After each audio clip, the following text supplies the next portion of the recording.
Bonjour tout le monde. On va attendre encore quelques minutes, le temps que les gens se joignent à nous. On a déjà 23 participants, donc c'est très bien.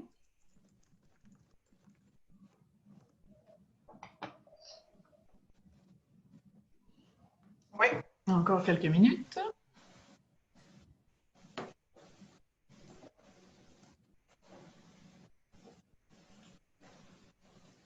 On a déjà de l'engagement, il y a déjà des conversations dans le chat.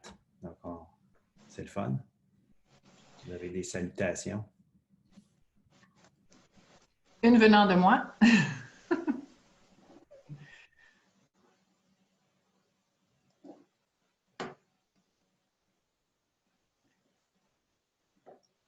« 59. Il y a encore des gens qui se joignent à nous.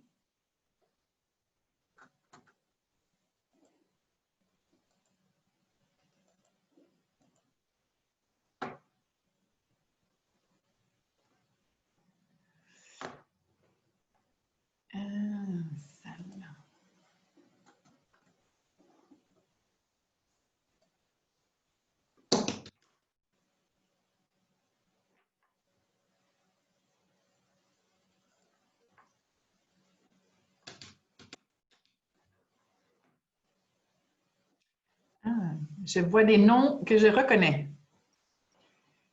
18h, heure de Bruxelles, midi à Montréal, au Québec et à la côte Est.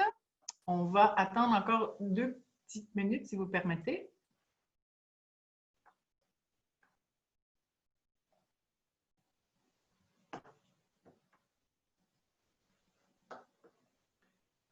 On voit les visages.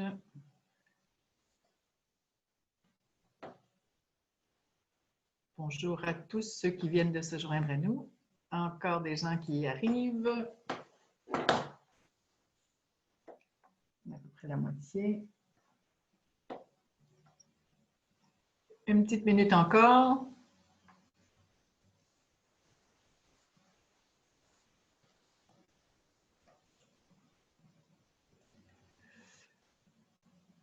Mélanie, j'ai vu ton message, il est en privé par contre. C'est en mute.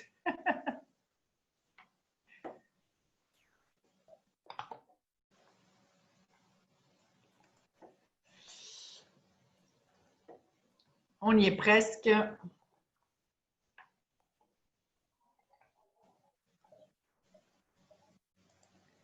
Ça va attendre de mettre tout.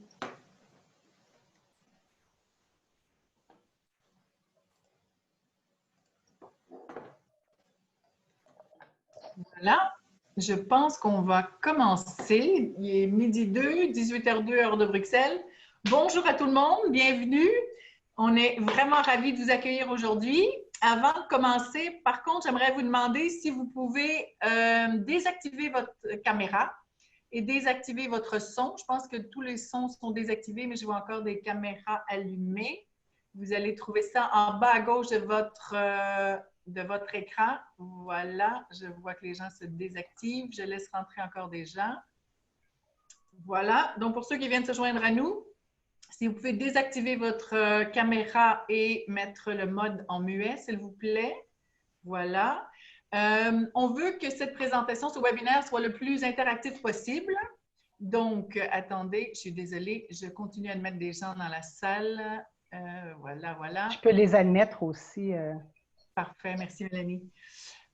Donc, on veut que ce soit le plus interactif possible. Alors, on va faire une présentation. Vous voyez d'ailleurs le premier slide. Et ensuite, on va vous présenter notre ami Alain ici, qui va nous faire un retour d'expérience.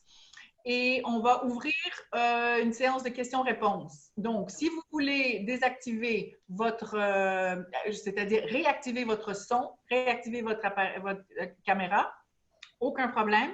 Sachez toutefois que nous allons enregistrer le webinaire et donc on compte aussi publier sur différents réseaux sociaux.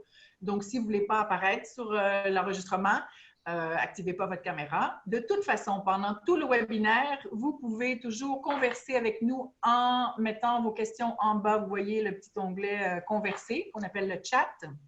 Et on va essayer de répondre à vos questions au fur et à mesure. Pas toujours facile en faisant la présentation, mais on va les adresser de toute façon après. Et on peut prolonger aussi si vous avez des questions, vous voulez participer, avoir une interaction, poser vos questions, aucun problème. Donc, bonjour à tous et à toutes. On est en direct de Bruxelles pour moi.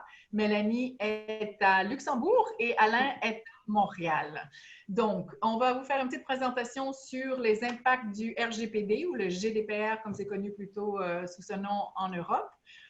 Pour les sociétés non européennes, parce que pour les sociétés européennes, pas mal tout le monde connaît ça, mais comment est-ce que le GDPR s'applique aux entreprises hors Union européenne, donc les sociétés au Québec, au Canada en particulier. Et puis, on va répondre à vos questions, comme j'ai dit. Donc, je me présente. Mon nom est Jane Murphy. Je suis fondatrice de la société European Data Protection Office, aussi connue sous le nom de EDPO. Et nous offrons des services de représentation aux entreprises hors Union européenne. Il y a une obligation dans le GDPR de nommer un représentant en Europe. On va discuter de ça un peu plus tard. Et c'est ce que moi je fais. C'est la seule activité de notre entreprise. À part ça, je suis une avocate en droit de la protection de la vie privée et en droit des sociétés. Je suis québécoise et ça fait un peu plus de 26 ans que j'habite en Belgique et particulièrement maintenant à Bruxelles. Donc voilà, je vais vous présenter, je cède la parole à Mélanie pour qu'elle puisse se présenter et elle va commencer avec la présentation dans 2 minutes. Oui. Bonjour tout le monde. Je suis très heureuse de vous accueillir dans notre webinaire sur la protection des données. Je suis Mylène Gagnon. J'habite au Luxembourg maintenant depuis un peu plus de 5 ans. Donc, je viens de la ville de Québec. J'ai créé MGSI, qui est une société de services conseils spécialisée en protection des données et également en sécurité de l'information. On a un réseau également de partenaires pour ce qui est de la sécurité beaucoup plus poussée, comme par exemple des pen tests. Et nous sommes DPO externes officiels pour certaines sociétés et des organisations gouvernementales au Luxembourg. Donc, pour aller dans le vif du sujet, donc vous êtes ici pour nous entendre traiter du sujet des impacts pour les sociétés hors Union européenne. Donc, la présentation va être en 6 parties. Premièrement, comprendre la protection des données, voir les impacts du RGPD pour les sociétés hors Union européenne, comme les sociétés québécoises, les sociétés canadiennes, australiennes, etc. Les principes du RGPD, l'application, un retour d'expérience également avec Alain, qui a gentiment accepté notre invitation. Ensuite, une conclusion et on pourra répondre évidemment à vos questions. Malgré que tout au long de la présentation, je n'hésite pas avec le chat, on va faire de notre mieux pour répondre. Et sinon, on pourra à la fin là, répondre à vos questions. Donc, le règlement général sur la protection des données a été adopté en avril 2016 et est applicable depuis un peu plus de 2 ans, depuis le 25 mai 2018. Le règlement est applicable directement dans toute l'Europe. Donc, contrairement à avant, c'était une directive qui devait être transposée en loi nationale. Maintenant, le règlement est applicable directement dans tous les pays. Il est applicable hors des frontières de l'Union européenne. Donc, évidemment, c'est le sujet d'aujourd'hui. L'idée derrière le règlement, c'est notamment et surtout de renforcer les droits des personnes sur leurs données personnelles. Donc, de redonner le contrôle aux personnes concernées sur leurs données personnelles. Et également, ça renforce les obligations des responsables de traitement et des sous-traitants. La grande différence aussi, c'est des sanctions financières importantes. Si je fais le parallèle, il y a beaucoup de Québécois aujourd'hui.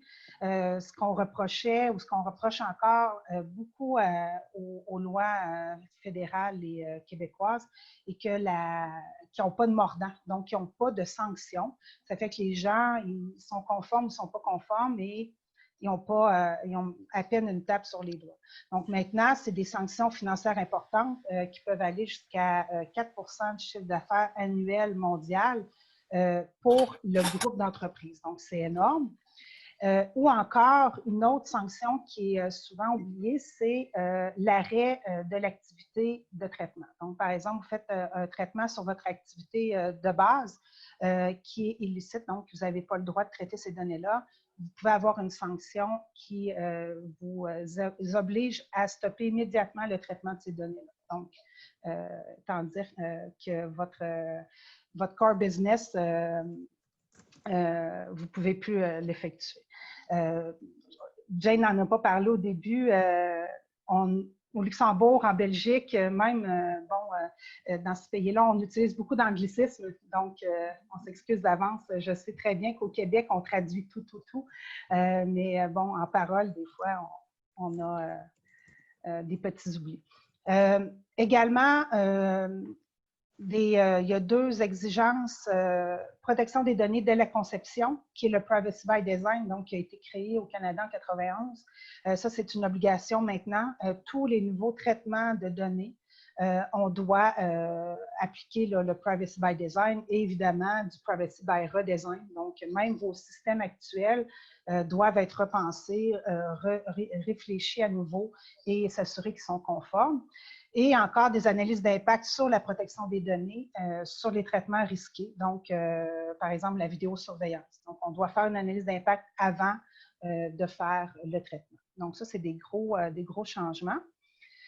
Bon, un petit cours sur les données à caractère personnel. C'est toute information, quelle que soit sa nature, son support, donc que ce soit papier, que ce soit dématérialisé. Ça peut être une personne physique identifiée, donc le nom, prénom, adresse, courriel, ou encore une personne physique identifiable. Identifiable comment? Bien, par exemple, données de localisation, si on passe un GPS dans une voiture, le numéro de matricule, un identifiant en ligne, l'adresse IP, c'est une donnée à caractère personnel, ou encore des éléments propres à son identité physiologique, culturelle et sociale. Le règlement établit des catégories particulières de données à caractère personnel. Donc, ces données-là, à la base, on n'a pas le droit de les traiter, sauf exception. Et évidemment, on doit appliquer des mesures très strictes de protection des données et de sécurité sur ces données-là. Par exemple, l'origine raciale, ethnique, les opinions politiques, les données concernant la santé, les données biométriques. Et également des données relatives aux condamnations pénales et infractions. Par exemple, le casier judiciaire peut être demandé lors d'un recrutement pour certains postes, mais encore là, c'est très restreint. On doit le garder seulement 1 mois et après le détruire. Donc, c'est vraiment des règles strictes par rapport à ces données-là. Donc, pour l'impact du RGPD pour les sociétés hors Union européenne, je vais céder la parole à Jane qui pourra vous expliquer le champ d'application territoriale. Merci, Mélanie. Donc, vous pouvez certainement vous demander pourquoi on devrait s'arrêter à un règlement européen si on est une entreprise au Québec ou au Canada ou ailleurs hors Union européenne. Bien, c'est parce qu'il y a un effet extraterritorial très, très, très important et ça couvre énormément de cas et de situations. Donc, on va essayer un petit peu de vous expliquer pas juste la théorie, mais vous donner des exemples concrets pour savoir si votre entreprise tomberait éventuellement dans le champ d'application. Il faut d'abord regarder si vous traitez des données personnelles de personnes qui se trouvent en Europe. Ici, il faut faire attention, ce n'est pas des données personnelles de résidents européens ou de personnes avec la nationalité européenne, c'est des personnes qui se trouvent en Europe. Donc, ça peut être des touristes qui sont en Europe, des Canadiens qui étaient en Europe. Il faut regarder au moment où on collecte les données, qu'on traite les données, où se trouvait cette personne-là. Est-ce que ces personnes se trouvaient en Europe lorsqu'on a collecté les données? À l'inverse, ça veut dire que des résidents européens qui vont au Québec, qui font affaire avec votre entreprise, ça ne vous fait pas de vous une société qui tomberait dans le champ d'application du RGPD. Donc, il faut vraiment faire une distinction de la localisation au moment de la collecte des données. Ensuite, vous dites, bon, OK, je pense que oui, mais je ne suis pas sûre. Vous regardez un petit peu dans quelles circonstances ça peut arriver. Est-ce que votre entreprise offre des produits ou des services à des personnes situées en Europe?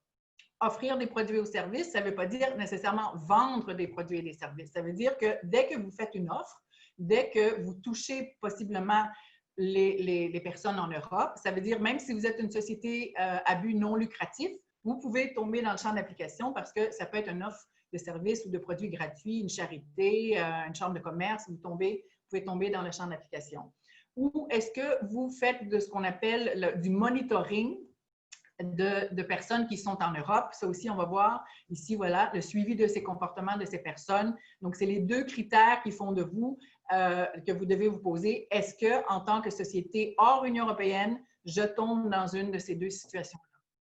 Et on va voir comment on peut déterminer dans différentes situations si on tombe dans le champ d'application. Donc, est-ce que vous faites la promotion des services, comme je viens d'expliquer, via, par exemple, un site Internet? Donc, ce n'est pas seulement si le site Internet est accessible à des personnes en Europe, ce n'est pas de ce seul fait-là que vous allez tomber dans le champ d'application du RGPD, le GDPR. Il faut prouver, il faut démontrer par une série d'éléments que vous avez vraiment l'intention aussi de targeter, c'est-à-dire d'accéder à ces personnes-là pour leur offrir des produits et des services. Donc, on va regarder différentes choses au niveau de votre site Internet. Est-ce que vous permettez, par exemple, le paiement de ces produits et services-là en euros ou dans une autre monnaie en Europe, parce que l'euro n'est pas dans tous les pays. Par exemple, la Suède, la Pologne, il y a plein de pays où ce n'est pas l'euro, mais ça reste une monnaie au sein de l'Union européenne. De façon plus évidente, si vous avez des employés en Europe, c'est sûr que vous collectez des données personnelles de ces personnes-là. Si vous avez des clients, on oublie souvent que si on est une société hors Union européenne, mais qu'on travaille pour un client qui est en Europe, bien, on collecte des données, même si c'est du B2B, on peut tomber dans le champ d'application aussi du RGPD parce qu'on collecte les adresses de courriel, l'adresse IP, les informations de paiement, les adresses différentes de leurs clients pour des livraisons et des choses semblables. Donc, ce n'est pas parce que c'est du B2B qu'on est exclu du champ d'application de la protection des données personnelles.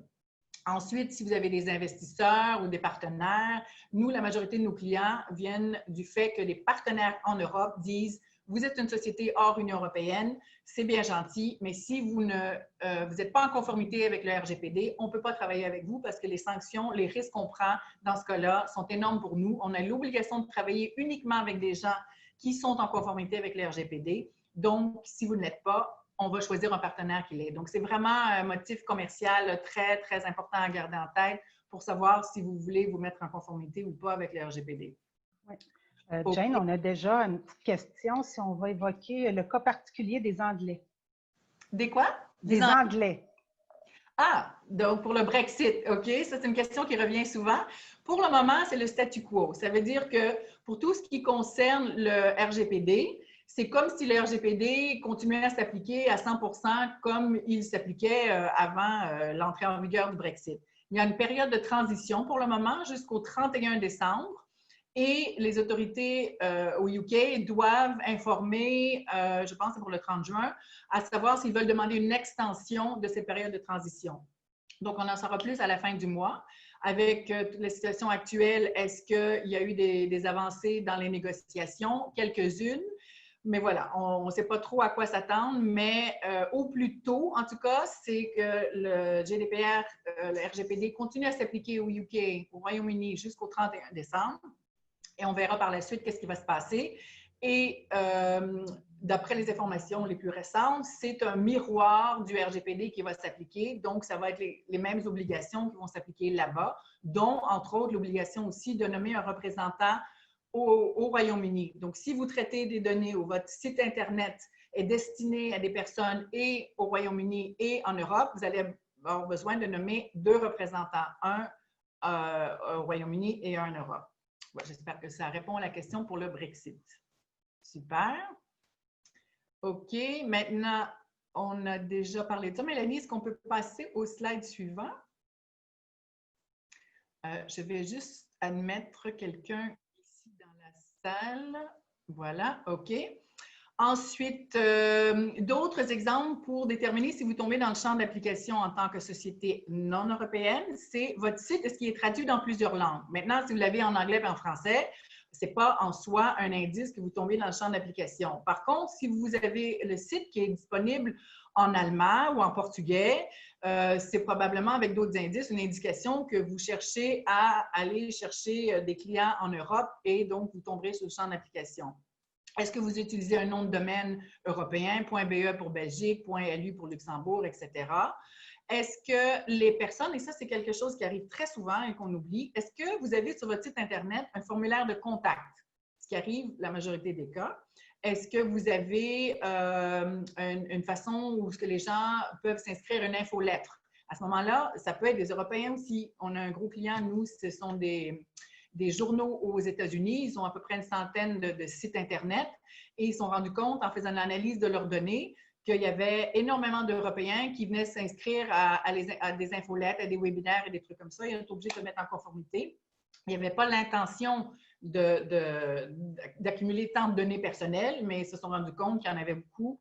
Et donc, ça démontre l'importance de savoir quelles données on détient, quelles données on traite pour savoir d'où elles viennent et déterminer si on veut faire ça ou pas. Et donc, si c'est le cas, il faut se mettre en conformité avec le RGPD. Ensuite, une chose aussi qui revient souvent, c'est est-ce que vous suivez le comportement des personnes, ce qu'on appelle les cookies.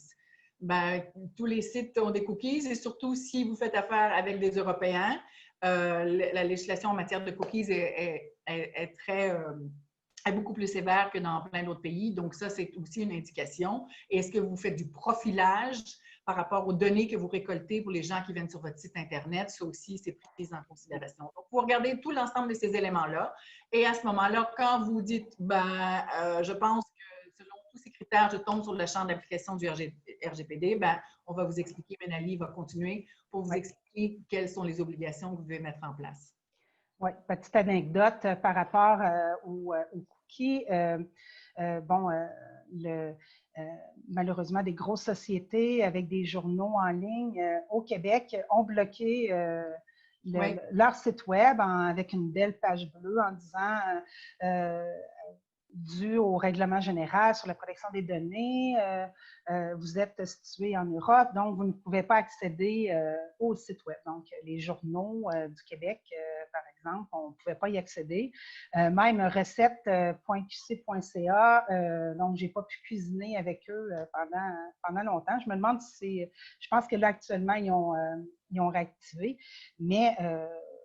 bon, faites pas l'erreur de ces sociétés-là parce que ça donne vraiment une mauvaise image. C'est quand même relativement simple de mettre un site web en conformité, donc il ne faut pas... Juste, on vient d'avoir une question au sujet de si une collecte est effectuée alors que le client est hors communauté européenne, mais que c'est un service qui peut se dérouler sur sol hors communauté. Donc, est-ce que je comprends bien la question? À ce moment-là, ça veut dire que la personne n'est pas dans l'Union européenne. Le client est hors communauté européenne. Tout semble hors communauté européenne. Donc, à mon avis, ça ne s'applique pas, sauf si il y a une petite erreur dans la question. Je demanderai à cette personne de me dire si c'est bien ça. Mais si la personne est hors Union européenne et que le service se donne en Europe, si la personne est la société est en Europe, c'est peu importe où dans le monde le service se donne, le RGPD s'applique à cette société-là. OK, Mélanie, je te laisse la parole. Non, c'était toi encore pour le transfert hors UE. J'ai la question devant mes yeux, donc je... OK. Ensuite, pour ce qui est des transferts des données hors Union européenne, ça, c'est une question qui revient très souvent. Pour expliquer le principe, c'est que le RGPD dit que toutes données personnelles doivent rester en Europe, que le transfert hors Union européenne est interdit. Ça, c'est le principe. Toutefois, pour faire des affaires au niveau international, ça serait un petit peu difficile si on ne pouvait pas transférer des données personnelles. Donc, il y a des mécanismes de protection qui ont été mis en place. Et un de ces mécanismes-là, ça s'appelle une décision d'adéquation. C'est la Commission européenne qui octroie cette décision à des pays comme le Canada pour dire, bon, après une analyse, on a décidé que le pays offre une qualité de protection des données personnelles équivalente, en tout cas, à celle qu'on retrouve en Europe. Donc, vous avez le droit de transférer ces données-là hors du Canada, hors de l'Union européenne, pardon. Ça veut dire que le Canada bénéficie de cette dérogation qui s'appelle une décision d'adéquation jusqu'en 2022. Mais il y a des pourparlers, des négociations entre l'Union européenne et le Canada pour le moment pour savoir si le Canada va conserver cette adéquation. On pense que oui. Et donc, ça vous donne en tant qu'entreprise canadienne, si vous êtes situé au Canada, parce qu'il y en a d'autres personnes qui se joignent à nous de la communauté française à travers l'Europe aussi. Si vous êtes au Canada, c'est vraiment un avantage concurrentiel pour vous comparé à vos voisins du Sud, par exemple, qui ne bénéficient pas d'une adéquation qui touche tout le pays, mais que c'est une certification par entreprise. C'est un processus assez lourd. Donc, ça vous met, vous payez moins de coûts, ça vous prend moins de temps pour vous mettre en conformité avec le reste de toute la procédure parce que les transferts sont autorisés. Ensuite, il y a d'autres mécanismes. On ne va pas rentrer dans les détails. Vous les voyez ici. J'ai aussi une question, Mélanie, des gens qui ont demandé si on allait partager la présentation. J'ai dit bien sûr que oui. Et il suffit de nous envoyer un courriel et j'ai mis dans le chat en bas nos adresses de courriel respectives. Parfait. Donc, on pourrait envoyer ça. Voilà. Maintenant, pour une des obligations principales pour les entreprises hors Union européenne, qui touchent uniquement les entreprises non européennes, c'est la désignation d'un représentant dans l'Union européenne. Et pourquoi cette obligation? C'est pour rendre la vie plus facile aux gens en Europe et aux autorités de surveillance. C'est pour pas que les personnes concernées en Europe, lorsqu'elles veulent exercer leurs droits, Mélanie va expliquer plus en détail quels sont tous les droits des personnes concernées. Lorsque ces personnes-là veulent exercer leurs droits, il faut s'assurer qu'elles ne soient pas obligées d'essayer de trouver partout dans le monde avec des horaires, des fuseaux horaires différents, dans les langues différentes, trouver la personne qui peut les aider. Donc, le représentant est désigné par la personne hors Union européenne. Ces coordonnées sont mises dans la politique de confidentialité sur le site Internet et les personnes concernées en Europe n'ont juste à aller voir la politique et de vie privée, de confidentialité, trouver les coordonnées et nous envoient leurs demandes. Dans quel cas est-ce que c'est obligatoire ou pas? Donc, c'est toujours obligatoire, mais il y a des exceptions. Donc, si vous êtes une autorité publique, ce qui est considéré comme autorité publique dépend aussi des lois nationales. Donc, ce n'est pas l'Europe qui décide ça, c'est dans les lois au Canada ou au Québec ou ailleurs, qu'est-ce qui est une autorité publique. Et ensuite, il y a une deuxième condition avec 3 sous-critères qui sont cumulatifs. Si le traitement que vous faites des données est occasionnel, ça ne veut pas dire si les volumes sont bas. Ça veut dire que vous pouvez avoir quelques données seulement que vous récoltez, mais si vous le faites de façon régulière, vous ne pouvez pas bénéficier de cette exemption. Donc, le traitement doit être occasionnel, n'implique pas un traitement à grande échelle de catégorie particulière de données ou de condamnation pénale. Donc, Mélanie a déjà expliqué ça. Et le traitement n'est pas susceptible d'engendrer un risque pour les droits et libertés des personnes desquelles vous collectez les données. Donc, si ces 3 critères sont remplis, vous ne devez pas nommer un représentant, mais c'est très rare parce que comme c'est des conditions cumulatives, il faut toujours nommer un représentant. En tout cas, dans la pratique, moi, je n'ai jamais vu que les 3 conditions pouvaient s'appliquer. Et donc, vous devez nommer un représentant où? Bien, dans un des pays seulement où se trouvent des personnes concernées. Vous n'êtes pas obligé de nommer dans tous les pays membres de l'Union européenne, mais n'oubliez pas que dans le cadre de Brexit, comme on a discuté plus tôt, il faudra aussi un représentant au Royaume-Uni pour ça. Le représentant doit être nommé par mandat écrit.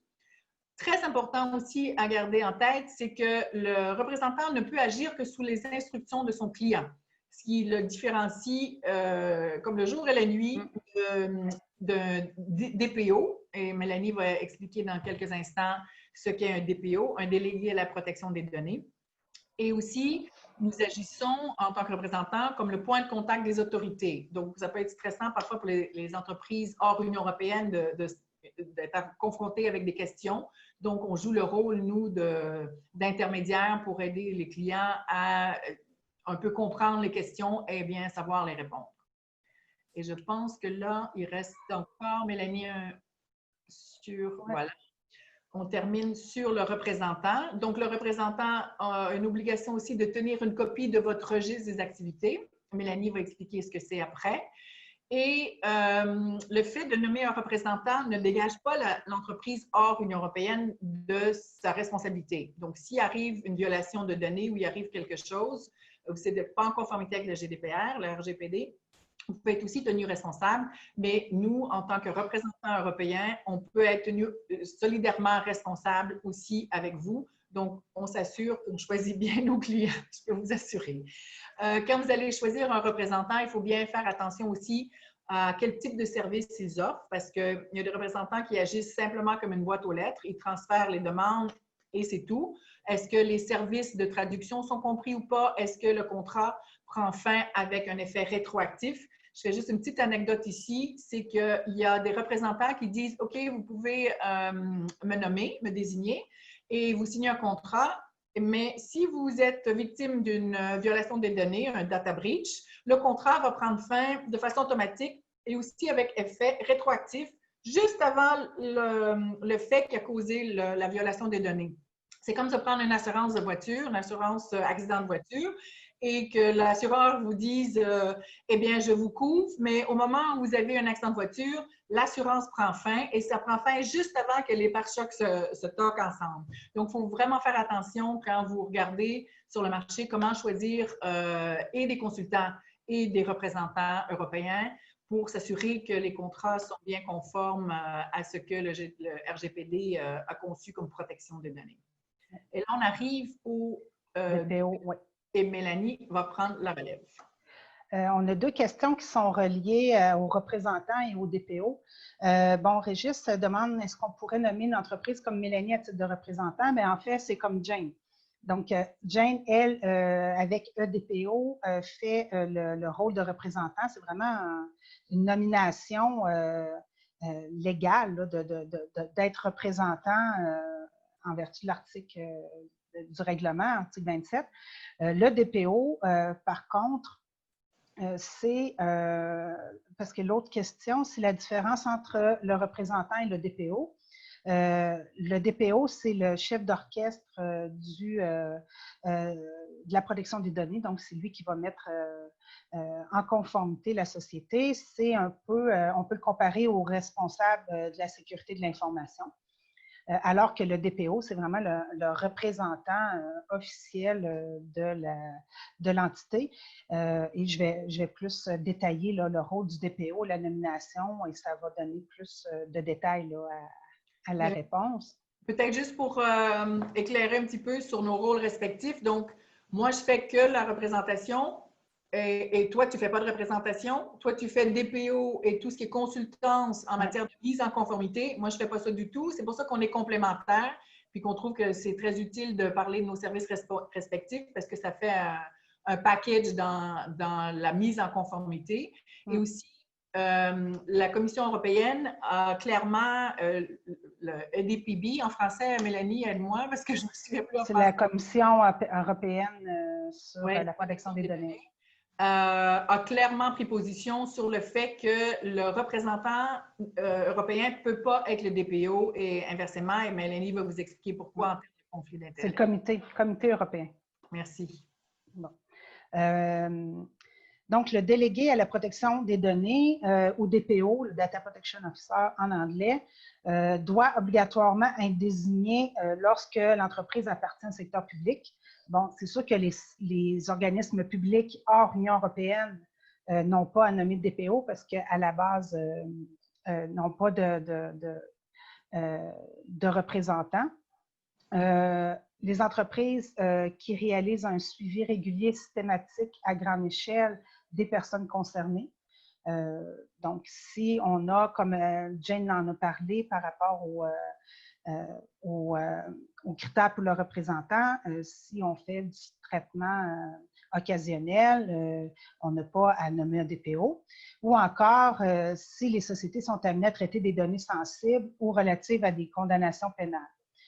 Également à grande échelle. Donc, si on prend l'exemple d'une start-up qui est au Québec, qui développe une application mobile qui traite des données de santé de partout dans le monde, même s'il y a 5 personnes dans la start-up, le règlement s'applique et ils auront l'obligation de nommer un DPO.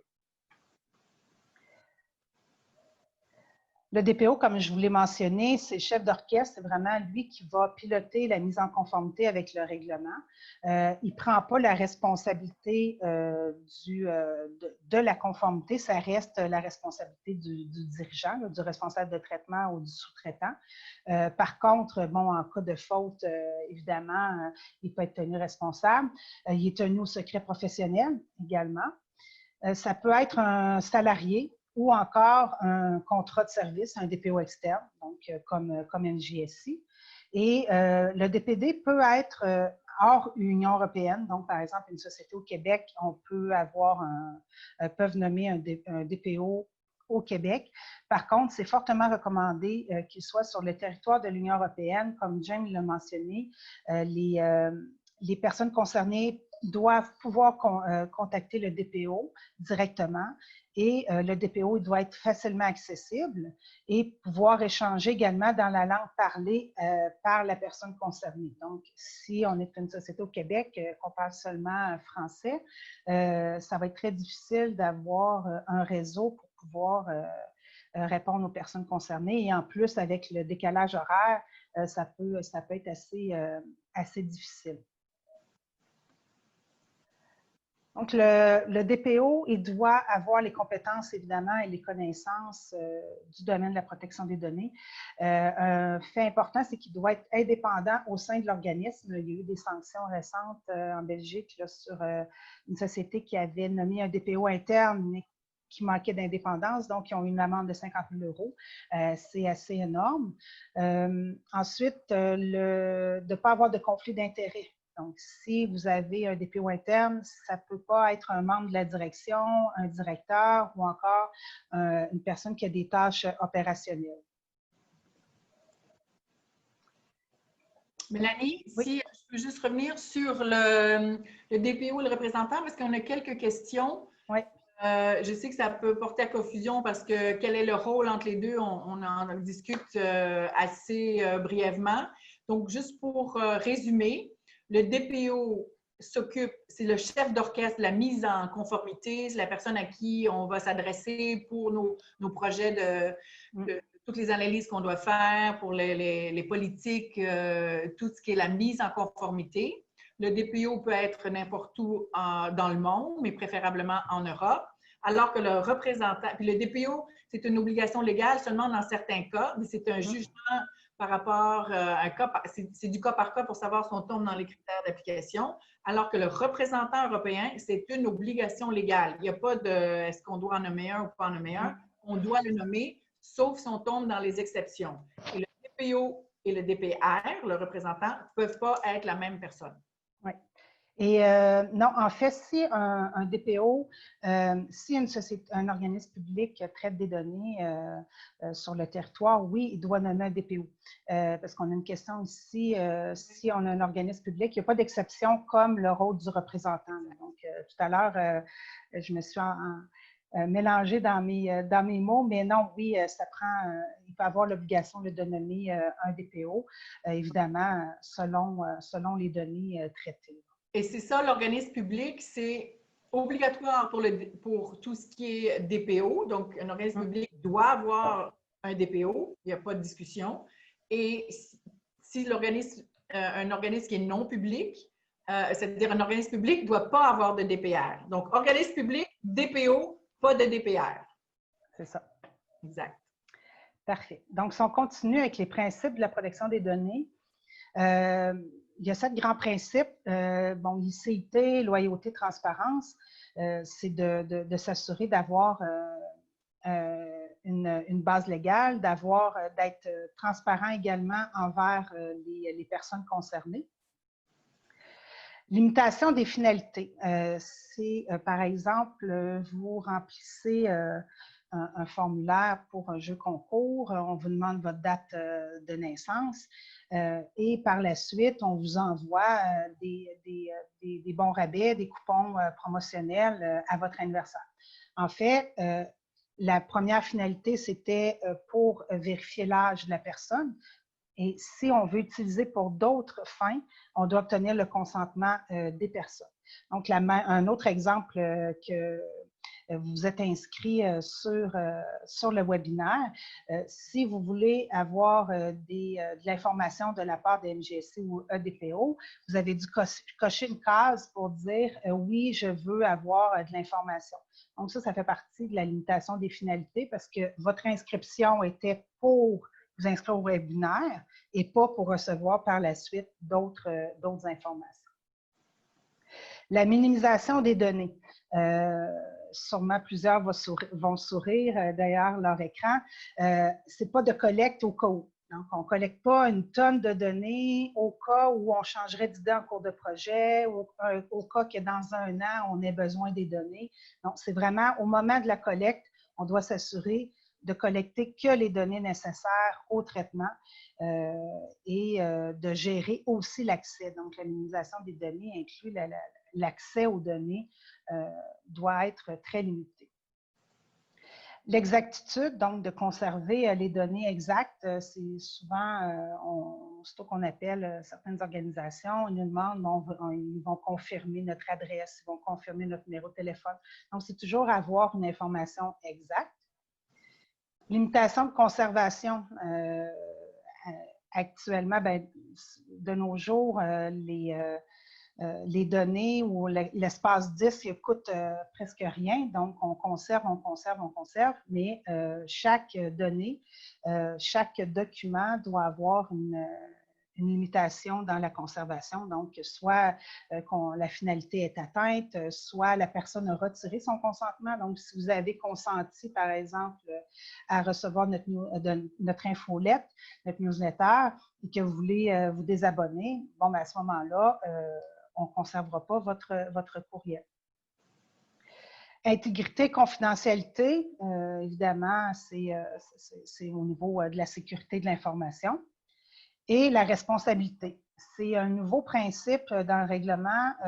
Avant, il y avait un système de notification aux autorités de contrôle, surtout au Luxembourg. On devait notifier à l'autorité de contrôle qu'on allait faire un traitement. On devait demander des autorisations lorsque le traitement était risqué, par exemple la vidéosurveillance. Mais maintenant, ça a été aboli. Puis ça redonne la responsabilité aux sociétés d'être en conformité, de pouvoir le démontrer. Donc, toutes les décisions, par exemple, la décision de nommer ou non un DPO, donc l'analyse de l'obligation doit être documentée, ça doit apparaître dans des minutes pour dire, ben oui, nous avons fait nos devoirs, on a analysé et non notre conclusion. Donc, tout ça, ça doit être documenté. Il y a beaucoup de gens en sécurité de l'information que je connais dans les participants aujourd'hui. On entend souvent les informaticiens dire, ben oui, mais moi, protection des données, on en fait à tous les jours, on sécurise les données. Il y a une différence entre protection des données et sécurité. Protection des données, bon, c'est tous les articles du règlement, il y a 99 articles. Donc, la transparence, limiter les finalités, l'information aux personnes concernées, le fait de nommer un DPO, un représentant. La sécurité de l'information, c'est de s'assurer que toutes les données, autant les données personnelles que non personnelles, soient sécures. Donc, sécuriser la disponibilité, l'intégrité, confidentialité. Et au milieu, on a l'article 32 du règlement qui est la sécurité des données à caractère personnel. Donc, la protection des données n'égale pas sécurité. Par contre, sans sécurité, on ne peut pas avoir de protection des données. Donc, si on n'a pas mis adéquatement les mesures appropriées, on n'aura pas une protection des données selon le règlement. Donc, je ne sais pas s'il y a des questions reliées à ça. Parce qu'on a vu des questions, on pourra, certaines questions, on pourra y répondre à la fin. Donc, l'application du RGPD, il y a plusieurs acteurs. La personne concernée, donc c'est vous tous, moi, nous sommes des personnes concernées. C'est les données qui sont, plusieurs organisations vont traiter nos données. Ensuite, on a le responsable de traitement, qui est le dirigeant. On peut avoir un sous-traitant qui va agir pour le compte du responsable de traitement. un destinataire qui peut recevoir des communications de données personnelles. Par exemple, on doit soumettre aux administrations des informations sur les salariés. Un tiers, on peut autoriser à traiter des données à caractère personnel. Le DPO qu'on a vu, le représentant, le Comité européen de la protection des données, qui va veiller à l'application cohérente du RGPD. Et il y a une personne de chaque État membre là, qui siège dans ce comité-là pour s'assurer de l'application le plus uniforme possible du règlement. Et l'autorité de contrôle, qui est l'autorité qui va contrôler l'application du RGPD. Au Luxembourg, c'est la Commission nationale sur la protection des données. En France, c'est la Commission nationale informatique et liberté. En Belgique, c'est la Commission... c'est l'autorité de protection des données. Oui, l'autorité de protection des données. Voilà. Donc, le responsable du traitement, il y a plusieurs obligations. Le règlement, c'est une approche basée par les risques. Donc, vous avez vu qu'on doit nommer un DPO ou un représentant en analysant le type de données, etc. Donc, l'ensemble de l'application du règlement, il faut toujours garder en tête l'approche basée par les risques. Respecter les droits des personnes concernées. On doit démontrer la conformité et garder un registre des traitements. Donc, démontrer la conformité, c'est ce que je vous parlais tout à l'heure au niveau de la responsabilité des dirigeants. Donc, on doit être conforme et pouvoir le démontrer. Donc, ce n'est pas dire oui, on est parfait, on est conforme. Il faut être capable de le démontrer. Le contrat avec les sous-traitants et les partenaires. Ensuite, des mesures de sécurité appropriées, évidemment, basées sur les risques. La gestion de l'impact du traitement sur les personnes, c'est l'analyse avant le traitement. Et la notification de violation de données. Donc, Jane, je pense que je te laisse la... Parfait. Pour la notification des violations de données, ça couvre tout ce qu'on appelle un data breach. Hein? On entend parler de ça tous les jours dans les journaux, que ce soit à petite échelle, à grande échelle, il y en a tout le temps. Ça couvre un petit peu de tout. Donc, ça veut dire un employé quitte avec plein de données personnelles. C'est un cas que je pense que vous connaissez bien au Québec. Ça peut être accidentel ou pas, illicite. C'est tout ce qui affecte l'intégrité, la confidentialité ou l'accessibilité aux données. Si ça, c'est mis en péril, si ça, c'est une violation de la sécurité, on appelle ça un data breach et donc, il faut, dans certains cas, notifier. Alors, on va voir quand est-ce qu'il faut notifier et qui doit notifier. Donc, un sous-traitant, donc on a dit, ça c'est le sous-traitant, c'est une entreprise qui agit sous les instructions d'un responsable de traitement. Donc, le sous-traitant ne doit pas notifier les données aux autorités de protection des données, mais doit en informer le responsable de traitement et doit le faire dans les meilleurs délais. Les délais sont souvent décrits dans les contrats qui sont obligatoires justement entre le sous-traitant et le responsable de traitement. Maintenant, le responsable de traitement, il doit ou pas notifier aux autorités de protection de contrôle, de protection des données. Ça dépend, il faut regarder l'effet que ça a eu sur les personnes concernées. Si on dit il n'y a pas beaucoup d'effets, il n'y a pas de risque pour les personnes concernées, on ne doit pas notifier. S'il y a un risque, on doit notifier. Et quand et comment? Bien, c'est là que ça devient un petit peu compliqué pour les entreprises hors Union européenne. Il faut le faire, en tout cas, entreprises européennes ou non européennes, dans les 72 heures de la découverte de la prise de connaissance de la violation des données. Donc, si ça remonte au sous-traitant qui a eu connaissance, donc vous avez donné un sous-traitant via un contrat, un processus des données à traiter, le sous-traitant découvre qu'il y a une violation des données, ça lui prend peut-être une journée avant de vous en informer, et vous, après, vous faites l'analyse de savoir est-ce que ça va poser un risque aux personnes concernées. Le délai commence à courir à partir de la prise de connaissance par le sous-traitant et non par le responsable de traitement. Donc, c'est un délai très court. En Europe, quand il y a une notification à faire, donc vous avez fait l'analyse, oui, on doit notifier. En Europe, s'il y a des entreprises qui sont un peu situées partout dans l'Union européenne, ils bénéficient de ce qu'on appelle un one-stop shop. Ça veut dire qu'elles doivent notifier seulement l'autorité qui est leur autorité, on dit lead authority, Mélanie en français, l'autorité principale, si vous voulez. Donc, ils doivent notifier à l'autorité principale où il y a le siège. Chef de file. Pardon? Chef de file? Oui, l'autorité chef de file. L'autorité chef de file, merci beaucoup.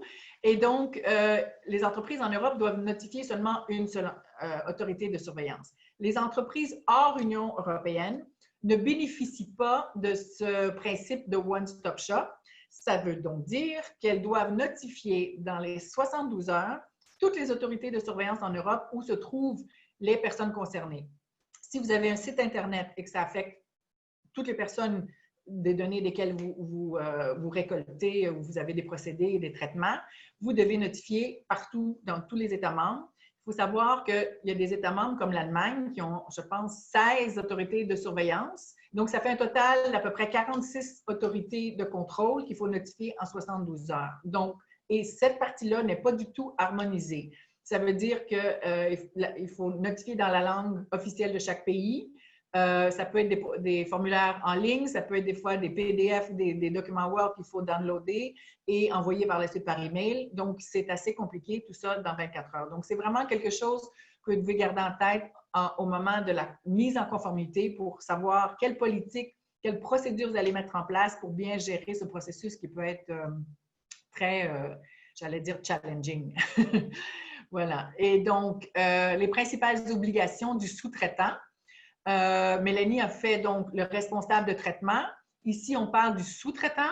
Ce n'est pas les mêmes obligations parce que l'obligation, c'est de respecter ses propres obligations en vertu du RGPD, mais c'est surtout de respecter les instructions que l'entreprise reçoit du responsable de traitement. Donc, respecter les instructions, respecter ses obligations qui sont surtout en matière de sécurité et démontrer qu'on respecte et qu'on est en conformité avec le RGPD. Et c'est ici encore qu'on parle du registre de traitement.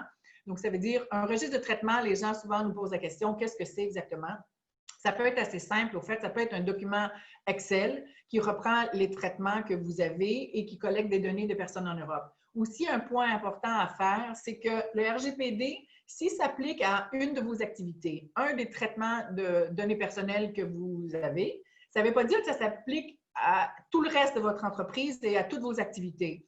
Et ça, c'est un mythe qui a circulé pendant très longtemps et qui circule encore aujourd'hui. Donc, il faut bien faire la différence entre les procédés, les traitements que vous faites où vous collectez ou traitez des données personnelles de personnes en Europe et tout le reste, car c'est seulement les traitements, les procédures où les personnes en Europe sont situées, où les données personnelles de personnes situées en Europe sont prises en compte, qu'il faut être en conformité avec les RGPD, ce qui veut dire que la tâche peut être beaucoup plus légère et facile que ce que vous pourriez penser en écoutant ce webinaire aujourd'hui. OK. Ensuite, les droits des personnes concernées. Ici, c'est assez logique, hein? Le droit à l'information, limitation, Mélanie en a parlé aussi. Vous voulez avoir, ou les personnes en Europe veulent avoir accès à leurs données, avoir une copie, voudraient s'opposer au traitement, à la rectification, portabilité. Le droit à l'oubli, c'est quelque chose qu'il n'y a pas au Canada. Donc, il y a une mise en conformité qui doit se faire là par rapport au droit européen qui est le RGPD et aux droits applicables aux sociétés situées au Canada parce que l'étendue des droits des personnes en Europe est beaucoup plus vaste que ce qui est offert par les lois canadiennes ou québécoises ou des autres provinces. Et donc, ça, c'est quelque chose vraiment qui est primordial. Et donc, aussi à savoir qu'il y a encore des délais qui sont imposés ici et les autorités de contrôle sont très sévères là-dessus. On a vu beaucoup de sanctions par rapport au non-respect de ces délais. Donc, si vous recevez une demande ici par rapport à tous les droits qui peuvent être exercés, vous avez 30 jours pour répondre, c'est la réponse initiale, et vous pouvez possiblement demander une extension ou informer qu'il y aura une extension de 2 mois supplémentaires, mais seulement dans le cas où la demande est complexe et donc ça vous prend plus de temps pour répondre, mais vous devez quand même répondre dans le mois pour dire que vous allez répondre dans les 2 mois suivants. Mais la règle générale, c'est dans les 30 jours. Oui. On a 2 questions sur la notification. Oui. La notification aux différentes autorités se fait selon le lieu de résidence ou de nationalité. Par exemple, un Français qui réside en Allemagne. Il faut regarder ça du point de vue de la personne concernée et du point de vue de l'entreprise de qui on dit qu'il y a eu une violation des données. Si vous êtes une personne physique située en Europe, vous avez le choix en 3 endroits où vous pouvez notifier. Ici, on ne parle pas de la notification, c'est plutôt d'une plainte, si vous voulez. Donc, une personne concernée peut faire une plainte, déposer une plainte dans son pays de résidence, dans le pays où se situe, où est arrivé l'événement. Et il faut différencier ça par rapport à la notification si vous êtes une entreprise et vous avez subi une violation des données, là, à ce moment-là, il faut trouver l'autorité où sont situées, comme j'expliquais, les personnes concernées. Si, par exemple, vous faites des essais cliniques, vous avez des patients dans 3 pays seulement et que vous savez que c'est dans ces 3 pays-là que les personnes concernées ont été affectées, bien, c'est dans ces pays-là qu'il faut notifier. Si vous avez un site Internet, il faut notifier dans tous les pays où se trouvent les personnes. Site Internet, ça veut dire que vous ne savez pas différencier dans quel pays se trouvent les personnes, il faut notifier dans tous les pays. J'espère que c'était ça. Donc, c'est le lieu de résidence et non pas la nationalité. Ensuite, en cas de fuite des données, la notification 46 autorités européennes dans les différents pays doivent se faire dans la langue du pays. La majorité du temps, oui, mais exceptionnellement, il y a peut-être 1 ou 2 pays qui acceptent que ça soit fait en anglais, mais je dirais que, oui, c'est 1 ou 2 autorités. Pour le reste, c'est dans la langue du pays. Donc, c'est important déjà de comprendre qu'il faut traduire les documents. Il y a des documents qui font des notifications, des formulaires de notification qui font 10, 14 pages. Il y en a d'autres qui font 2 pages. C'est vraiment un point très, comment dire, un point faible du RGPD, c'est la procédure de notification qui, elle, n'a pas été du tout harmonisée au niveau global. Ensuite, l'extension de 2 mois est calculée à partir de la fin du 30e jour. Donc, c'est 3 mois au total. Donc, on a 30 jours et on peut ajouter un 2 mois. Par contre, la première réponse doit avoir lieu dans les 30 jours. Donc, par exemple, on peut dire à la personne, bien, votre demande est complexe et on va vous répondre dans les 3 mois ou en tout cas, on donnera une date qui correspond aux 3 mois. Aussi, c'est une notification, pardon, une demande qui est faite en mars. On peut aussi dire, ben, imaginons que c'est une compagnie aérienne ou une grande multinationale qui, tout d'un coup, il est arrivé quelque chose, il y a eu une violation des données. Et puis, tout le monde veut savoir, bon, ben, qu'est-ce que vous avez de mes données? Je veux faire effacer mes données, etc. Et que c'est des centaines et des centaines, sinon des milliers de demandes qui arrivent en même temps. Ça aussi, ça peut être utilisé comme une raison pour demander une extension du délai de 2 mois supplémentaires. Oui. Une autre question, est-ce que le DPO peut jouer le rôle et émettre les notifications?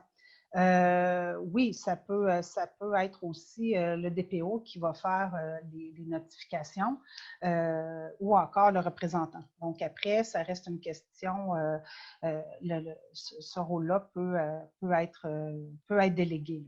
Oui, mais attention, juste au niveau du représentant, parce que c'est pas pour lancer des fleurs à un DPO, mais on est pas mal les seuls sur le marché qui faisons ce type de notification. Ça fait pas partie des responsabilités de base prévues par le RGPD, mais nous, comme on a vu qu'il y avait une demande parce que les entreprises européennes nous disaient mais comment on va s'en sortir, on a décidé d'offrir ce service-là et on a déjà traduit tous les formulaires déjà en anglais. On a un formulaire qui regroupe toutes les questions aussi pour traduire automatiquement après et on fait l'assistance pour la notification en tant que telle pour arriver à faire les notifications dans les 72 heures parce que c'est vraiment très courant, parce que c'est très paniquant aussi quand on vit une situation comme ça. Alors, c'est bien, encore une fois, d'avoir vos procédures en place pour savoir qui fait quoi dans ces 72 heures-là pour être sûr d'éviter les sanctions.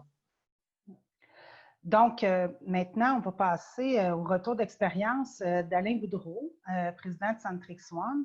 Donc, je vais arrêter ma présentation pour le moment. Bienvenue Alain. Merci beaucoup d'avoir accepté notre invitation. Donc, ça fait vraiment plaisir. Merci. Ouais. Donc, première question, si tu peux expliquer expliquer un peu qui tu es et ton projet, et de voir un peu ton cheminement général par rapport à ta société et au RGPD. Ça me fait plaisir. Alors, merci tout le monde et merci de m'inviter, Mélanie et Jane. Alors, Centrix One, on est une société de développement de logiciels. On a une application SaaS qui est disponible sur le web. Alors, c'est une application de CRM ou de gestion des relations clients. Alors, on est une société qui est financée par Investissement Québec et Ange Québec.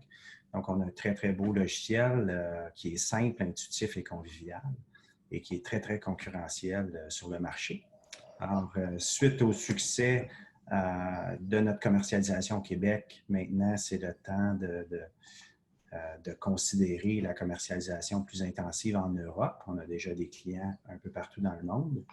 Et c'est là qu'est venue la considération dans le plan d'affaires de regarder la loi sur le GDPR, que, comme vous voyez, on doit la décoder comme entrepreneur, on doit prendre les bonnes mesures, les bonnes démarches. Et c'est comme ça qu'on a pris contact avec l'entreprise MGSI.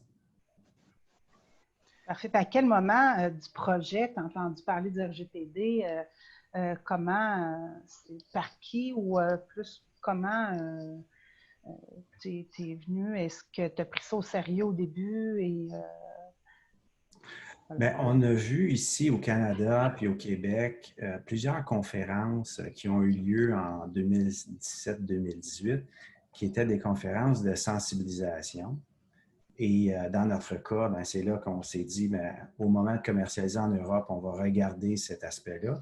Maintenant, au-delà de la sensibilisation comme entrepreneur, bien, il faut prendre des actions concrètes pour, respecter les règlements et s'assurer d'une bonne gouvernance de l'entreprise. Donc, c'est à ce moment-là que j'ai fait aussi affaire avec mon réseau de contacts. Et les réponses étaient quand même assez variées. Okay? Donc, et ça dépend aussi du domaine dans lequel on fait affaire et du type de données qu'on touche. Alors, c'est là que ça nous prenait une expertise un peu plus précise. OK.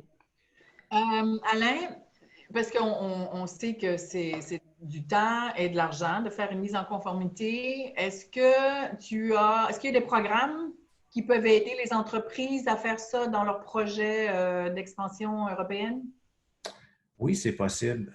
Dans notre cas, je sais qu'il y a plusieurs programmes, mais dans notre cas précis, le développement économique Longueuil, dans notre agglomération là, sur la rive sud de Montréal, a fait, il y avait une enveloppe budgétaire pour l'exportation et pouvait aider dans une certaine mesure à une phase là, financière. Donc, c'est une subvention pour le volet de l'exportation. Donc, et il y a plusieurs organismes régionaux là, comme ça, comme le DEL. Mais il y a aussi CanExport, qui est un programme également qui se spécialise pour les entreprises qui veulent commercialiser hors Québec ou hors Canada. Et celle-ci aussi couvre des aspects de consultants externes, dont le RGPD. Donc, on a pu considérer là, une phase 1 et une phase 2 de notre projet avec ces deux programmes-là. OK. Donc, les aides incluent la mise en conformité du RGPD. C'est un élément important parce que si on parlait tout à l'heure des investisseurs qui veulent investir dans des sociétés, mais c'est un élément important de savoir si la société va être conforme ou non. Et étant donné que c'est la viabilité même du projet peut être impactée par une non-conformité, par exemple, s'il y a une violation de données. Donc, tout ça, c'est inclus là, dans les aides. En fait, oui, c'est des considérations importantes. C'est sûr, comme CEO, on doit s'en préoccuper. Nous, au Canada, c'est sûr qu'il y a eu une pratique générale avec la loi Castle, là, la C-28, la fameuse loi sur les permissions courriels. Donc, on a dû se conformer. Maintenant, c'est comme une phase un petit peu plus abrupte avec des conditions, des requis. Et c'est là que, entre autres, l'accompagnement est important parce qu'il y a beaucoup de détails. Donc, c'est sûr qu'au Québec, on pouvait trouver l'expertise, mais de pouvoir l'identifier aussi avec des gens qui comprennent, les Québécois, c'est sûr, des gens sur le terrain comme vous, qui sont présents directement sur le territoire européen, c'est sûr que c'est rassurant pour une entreprise du Québec qui veut commercialiser en Europe. Oui. OK. Est-ce que tu aurais des recommandations, Alain, pour nos entreprises au Québec, au Canada? Je pense qu'il faut aller de l'avant. Pour ma part, en partage d'expérience, c'est sûr que c'était quand même une grande préoccupation. Et maintenant que c'est adressé, mais cette préoccupation-là, elle s'est réduite, puis là, je peux quand même aller plus loin. Donc, je vous inviterais de ne pas tarder et de prendre des actions à ce niveau-là. Ce que j'ai aimé de l'approche de MGSI et aussi de DPO, c'est que c'est vraiment un accompagnement. Donc, dans notre cadre à nous, ça a été un devis, un diagnostic. Donc, on a pu, les consultants ont pu s'attarder à notre dossier puis à poser un diagnostic, nous produire un rapport avec très détaillé. Et ensuite de ça, on a décidé de convertir cette première approche-là en plan d'action. Et donc là, je suis accompagné par l'équipe de MGSI pour terminer l'implantation de ça. Donc, on a déjà implanté beaucoup de recommandations. Donc, c'est très rapide et efficace. Et également, on a Jane qui va nous représenter sur le territoire. Donc, je dirais, ne pas attendre. Prenez au moins une phase pour comprendre la situation, de voir votre exposition au risque puis des travaux à accomplir. Comme ça, ensuite, vous êtes en mesure d'évaluer les étapes à accomplir par rapport à votre plan d'action pour vous mettre en conformité. Parfait. Merci beaucoup, Alain, Merci. de ton intervention. Donc, je vais repartager le diaporama. Juste au niveau timing, pour dire que, oui, on dépasse... Il reste 5 minutes peut-être, oui. 5 minutes pour la conclusion. Oui. Puis on reprendra des questions. Juste, Mélanie, avant de poursuivre, il y a quelqu'un qui pose une excellente question sur la notification de violation des données. Parce que il faut savoir qu'au moment où il y avait la directive européenne qui parlait de protection des données en Europe, c'était le prédécesseur du RGPD. Il y avait un groupe qui s'appelle...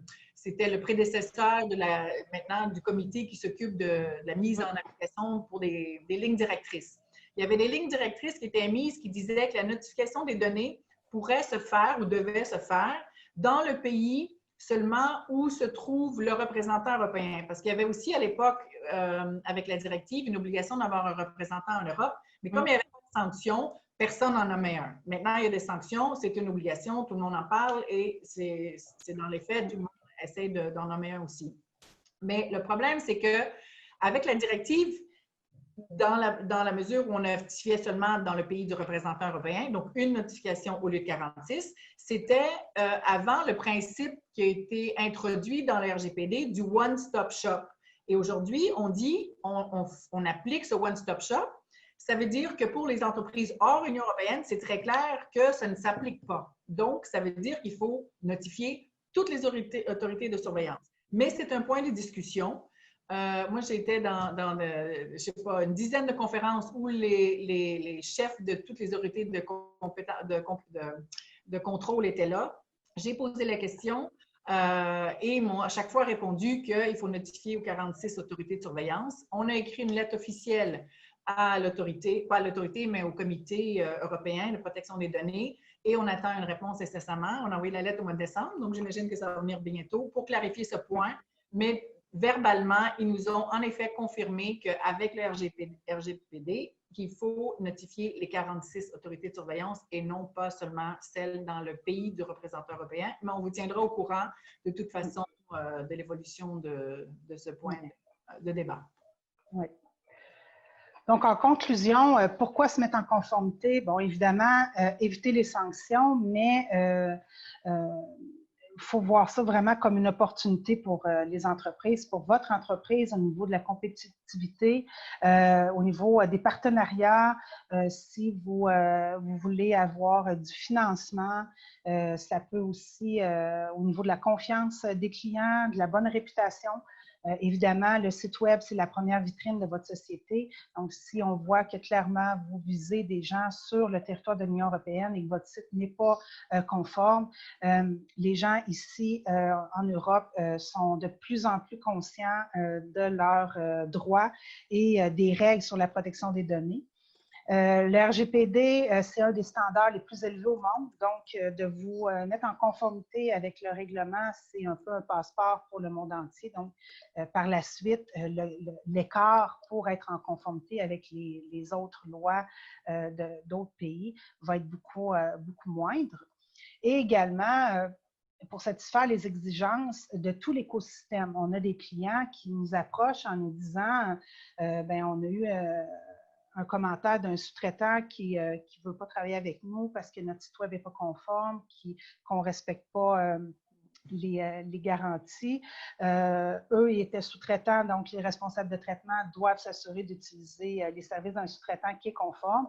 Et donc, ils devaient se mettre en conformité. Donc, c'est la pression de tout l'écosystème, des clients, des partenaires, même des salariés. Les salariés doivent avoir de l'information, donc il peut y avoir des pressions. Des autorités de contrôle, évidemment, qui vont faire des audits. Ils peuvent venir faire un audit demain matin, ils n'ont pas à s'annoncer. Donc, voilà. Donc, petite slide pour parler un peu comment on peut vous accompagner, comment ça se déroule un accompagnement pour la mise en conformité. Bien, comme Alain l'a mentionné, la première étape, c'est vraiment de faire une analyse d'écart pour identifier votre situation. Donc, les dirigeants sont paralysés. Souvent, ils vont voir ça comme une montagne. Ils vont se dire, et si on est paralysé, on procrastine et on n'agit pas. Donc, la première étape, c'est vraiment, ça peut être aussi peu que 2 jours d'avoir des conseils pour dire, bien, OK, qu'est-ce que je dois faire? Et suite à cette analyse-là, c'est par une approche pragmatique en gardant en tête l'approche basée par les risques. Donc, de vraiment mettre en place les mesures en priorité, donc selon les traitements, selon les risques de chacun des traitements. Et comme ça, bien, l'analyse d'écart permet d'avoir tout un checklist, une to-do list pour votre mise en conformité qui peut se dérouler sur 1 an, sur 2 ans, selon votre situation. Donc, un petit aide-mémoire que vous pourrez conserver. Donc, pour rappel, si vous voulez avoir la présentation, vous avez seulement à nous écrire. Vous allez avoir les coordonnées, je pense, dans le chat déjà. Et donc, si vous traitez des données personnelles, désignez une personne de contact au sein de votre entreprise, donc que ce soit un DPO. Désignez un représentant dans l'Union européenne, sauf les exceptions.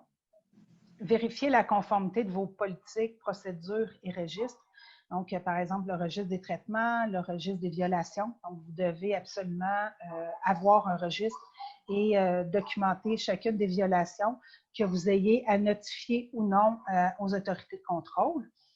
Les procédures, donc si on disait que vous avez 30 jours pour répondre aux personnes concernées, donc si vous n'avez pas de procédure en place et que vous avez une demande d'une personne concernée, ça peut être très difficile de répondre dans les temps. Même chose pour les notifications de violation de données. Si vous n'avez pas réfléchi en amont, qui fait quoi avec une information aux personnes, aux salariés ou aux contractuels, de la marche à suivre s'il y a un incident de sécurité, bien, vous n'allez pas pouvoir respecter le délai de 72 heures. Mise en conformité du site web, souvent, c'est ce que je recommande en premier parce que c'est la vitrine vers l'extérieur, parce que dans tous les cas, un des éléments du plan d'action, c'est la mise en conformité du site web. Mettre à jour ou établir des contrats avec vos sous-traitants.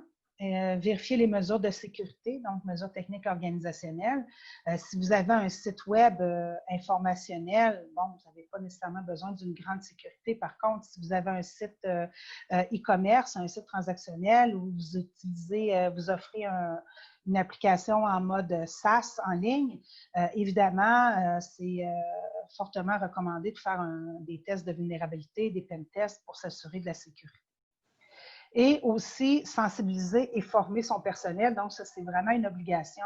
Jane disait tout à l'heure que le règlement s'applique au traitement que vous effectuez pour des personnes situées en Europe. Donc, les personnes qui vont travailler pour ces traitements-là doivent obligatoirement être sensibilisées et formées. Donc, on a plusieurs questions. Jane? Oui, on a une question qui est revenue par rapport à la question du début qu'on reçoit assez régulièrement. Donc, si les données d'un client de citoyenneté européenne ont été collectées alors qu'il était résident au Canada, il rentre en Europe, est-ce qu'il a le droit de demander l'application du RGPD, même celle qui n'existe pas à la législation canadienne comme le droit à l'oubli? Ça, c'est toujours une question qu'on doit interpréter au cas par cas, mais je pense, parce qu'il y a deux approches, il y en a qui disent, oui, mais la personne retourne après dans l'Union européenne, elle a le droit d'avoir un droit de regard sur ses données, mais je dirais que la majorité de la pensée, c'est de dire non, la personne n'a pas le droit de faire la demande parce qu'il faut se rappeler que, comme on expliquait au début, ça s'applique aux personnes situées en Europe. Il faut regarder le moment auquel la collection des données a été faite, au moment où le traitement a été fait. Donc, si la personne était au Canada, peu importe la nationalité, c'est le droit canadien qui va s'appliquer, sauf s'il y a aussi des applications extraterritoriales. Mais en ce qui concerne le RGPD, on regarde seulement où se situait la personne au moment de la prise des données personnelles. Si la personne est au Canada, peu importe la nationalité européenne de cette personne, la personne retourne après, ses données sont au Canada, mais elle était au Canada quand elle a donné ses données, donc le RGPD ne s'applique pas. Donc, ça facilite à ce niveau-là. Mélanie, tu es d'accord? Oui, j'ai eu une question privée aussi. Les amendes sont par pays ou globalement? Les amendes, c'est vraiment pour tout le groupe. Donc, ce n'est pas seulement par pays. Là, j'ai perdu le... Tu parlais des universités tout à l'heure. Est-ce que ça veut dire, parce qu'on disait que pour les pouvoirs publics, obligation de nommer un DPO, pour les pouvoirs publics, aucune obligation de nommer un représentant européen. Est-ce qu'une université est un organisme public? Il faut regarder les lois qui s'appliquent où se trouve l'université. Ce n'est pas les autorités européennes qui vont décider qu'est-ce qui constitue, selon le droit canadien ou autre, un organisme public. Donc, au Canada, cette université, est-ce qu'elle est privée? Est-ce qu'elle est publique? Dans ce cas-là, après, on va déterminer si les obligations s'appliquent à ce niveau-là. Ensuite... c'est du parapublic, les universités, selon la loi québécoise, c'est des institutions à charte. Question pour les universités québécoises, est-ce que les étudiants qui proviennent de l'Europe peuvent faire des demandes par rapport au RGPD? Oui, ça c'est une grande question. Donc, pour revenir, les universités, c'est du parapublic. Est-ce que c'est considéré selon les lois québécoises comme du public? C'est parapublic? À mon avis, je pense qu'on me répond, c'est du public. C'est peut-être un peu large comme question, non, pas de souci. Je pense que si, selon les lois canadiennes, c'est parapublic, le mot public est dedans, il y a un aspect public, ça sera considéré comme une entreprise publique. Mais c'est à l'entreprise de démontrer pourquoi elle est arrivée à cette conclusion-là. Donc, si jamais elle décide, je ne me considère pas comme université puisque je suis parapublic, je ne me considère pas comme un organisme public, je ne nomme pas un DPO, et que les autorités de contrôle en Europe disent « vous auriez dû », ce sera à cette entreprise-là de démontrer, comme Mélanie disait, il faut montrer que vous avez pensé à la question, que vous avez les arguments pour, que vous avez des documents qui prouvent que vous avez réfléchi et êtes arrivé à la question, à la conclusion à laquelle vous avez. Ça, c'est ça. Et on dit, pour les étudiants, si c'est des étudiants qui sont en Europe et qui sont sur le site de l'université, qui donnent leurs données pour avoir une infolette, qui donnent une donnée pour avoir une brochure sur l'université, ou c'est des étudiants qui sont en Europe et qui décident de s'inscrire et pendant qu'ils font l'inscription, ils sont en Europe et donnent toutes leurs informations d'inscription, oui, ces universités-là vont tomber dans le champ d'application du RGPD. On entend le chien de Mélanie. On t'entend plus, Mélanie, là. C'est pas le mien. Non, c'est pas mon chien. Ça va être dans les bloopers. Quelqu'un a répondu, à ma connaissance, les deux types d'universités au Québec, privées et publiques. Justement, en Belgique, c'est la même chose. En Europe, c'est pas mal la même chose. Une université privée, donc, il n'aura pas l'obligation légale immédiate de nommer un DPO, mais peut-être qu'elle tombe quand même sur les champs d'application, les critères d'application et devra quand même en nommer un, mais ce n'est pas automatique. Il devra de toute façon nommer un représentant en Europe parce que les critères d'exception ne vont pas s'appliquer à une université. Est-ce que tu vois d'autres questions? Je pense qu'il y en avait au début. N'hésitez pas, s'il vous plaît, si vous voulez poser vos questions en réactivant vos caméras, en réactivant le son. Vous pouvez poser vos questions en direct. Ça nous ferait plaisir de vous voir et d'interagir directement avec vous. Oui, bonjour, madame. Oui, bonjour. En fait, moi, j'avais une question. Je ne suis pas certaine que j'ai compris. Pour les universités, peu importe leur statut d'organisme public ou pas, j'ai compris qu'elles avaient l'obligation de nommer un DPO. Non. Non. Non? OK. Si ça dépend, l'obligation de DPO, c'est selon les données traitées. C'est selon les données traitées, comme on parlait à grande échelle, etc. Donc, si, peu importe la société privée, si elle traite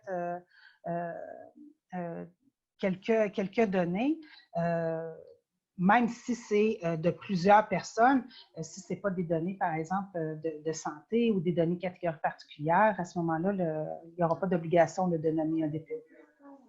OK, donc c'est des données de certaines catégories, par exemple, les étudiants européens, justement, qui nous donnent leurs coordonnées parce qu'ils veulent s'inscrire ou ils veulent avoir de l'information par rapport à l'université. Oui, là, à ce moment-là, c'est pas des données dites sensibles. Là, mais par rapport au DPO, là, j'ai vu aussi une personne qui a demandé si on pourra envoyer les réponses aux questions par courriel. Donc, oui, si vous êtes intéressé, vous pouvez nous écrire et on pourra y répondre. Mais dans tous les cas, la présentation est enregistrée. Donc, vous allez avoir le lien et vous allez pouvoir nous réentendre. Oui, si vous voulez avoir une copie du lien, on va certainement le mettre sur les réseaux sociaux. Mais en attendant, si vous voulez une copie de la présentation et ou du lien, on a mis nos adresses de courriel dans le chat. Donc, n'hésitez pas à nous envoyer ça, puis on va vous transférer les informations nécessaires. Mélanie, il y avait une question ici à propos de… Attends. Oui, si l'on collecte des données personnelles par l'entremise de log, est-ce que les répercussions sont les mêmes? Oui, bien, les cookies, en fait, les témoins de connexion, ça enregistre un log. Donc, si dans les logs, il peut y avoir des données à caractère personnel, évidemment, si on a une application et qu'on enregistre, par exemple, que tel ou tel salarié a complété telle information, ça peut devenir une donnée à caractère personnel par rapport aux employés et ça peut même être la surveillance des employés. Si, par exemple, on a un employé qui remplit 10 bons de commande dans sa journée et l'autre employé 30, de par les logs où on peut le voir, à ce moment-là, oui, c'est des données à caractère personnel. Je ne sais pas si ça répond à la question. On a aussi, est-ce qu'il est possible de vous contacter pour avoir une analyse, savoir si nous devons nommer un DPO? Oui, évidemment, on fait ce genre d'analyse-là. Pour Jane, c'est un peu moins complexe parce que dans presque tous les cas, il doit avoir un représentant, mais peut également… Puis, si vous voulez, au niveau du représentant, sur notre site Internet, donc edpo.com, on a un onglet Assessment, un test. Et vous pouvez compléter le test, ça vous donne une indication si vous devez nommer un représentant, pas le DPO, mais le représentant. Pour ceux qui veulent la version française du site Internet, je vous présente mes excuses aujourd'hui. C'est qu'on est en cours de mise en place du site en version française et donc la version anglaise, elle est complète. La version en français est en cours de finalisation. Donc, c'est ça, accéder au test pour savoir si vous avez besoin d'un représentant. Mais comme Mélanie dit, il y a de fortes chances que ça sera le cas si vous traitez des données personnelles en Europe. Oui. Si vous avez d'autres questions, n'hésitez pas, vous pouvez nous écrire. Vous avez nos adresses courriels dans la boîte et vous allez recevoir le lien, évidemment. Donc, gênez-vous pas. On pourra y répondre avec plaisir. Je suis en train de revoir s'il y avait autre chose. Je pense que on parlait de notification. C'est tout. Merci pour tous vos bons mots. En tout cas, c'est super gentil. On essaie d'être le plus clair possible sans endormir les participants. C'est pas évident de parler de RGPD de façon dynamique, sans rentrer dans trop de détails. Donc, j'espère que vous avez senti notre passion. On aime beaucoup notre métier. Et puis, on reste bien évidemment disponible si vous avez les moindres questions. Si vous voulez encore les poser maintenant par vidéo ou par juste avec la voix, n'hésitez pas. Parce que sinon, on va mettre fin ici au webinaire. Est-ce qu'il y a encore des questions? Je regarde. Je ne pense pas. Voilà. Donc, merci beaucoup, tout le monde. Oui, merci. On est vraiment ravis. Puis, à la prochaine. Oui, merci. Merci beaucoup. Au revoir.